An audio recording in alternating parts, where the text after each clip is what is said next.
L'apôtre Paul interdit aux femmes d'enseigner, parce qu'au 1er siècle, les femmes n'étaient généralement pas instruites. Cependant, 1 Timothée 2, 11, 14 ne mentionne nulle part le niveau d'éducation.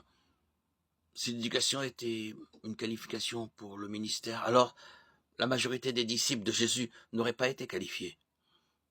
Une deuxième objection courante est que Paul n'a restreint que les femmes d'Éphèse d'enseigner les hommes. 1 Timothée a été écrit à Timothée, le pasteur de l'église d'Éphèse.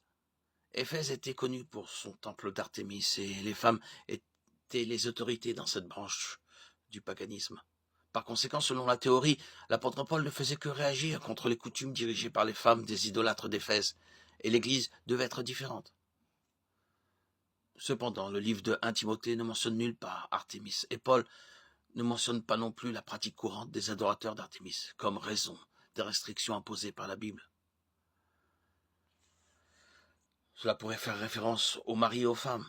Cependant, le sens fondamental de ces mots est plus large que cela. De plus, les mêmes mots grecs sont utilisés dans les versets 8 à 10. Les maris sont-ils les seuls à pouvoir lever les mains saintes dans la prière, sans colère ni dispute? Les femmes sont-elles les seules à pouvoir s'habiller modestement, faire de bonnes œuvres et adorer Dieu? Bien sûr que non.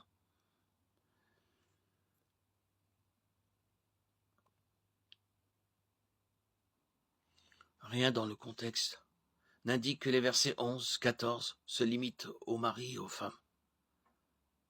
1 Timothée 2, 11, 12. Paul ne fait référence qu'aux maris et aux femmes, et non aux hommes et aux femmes en général. Les mots grecs pour femme et homme dans 1 Timothée 2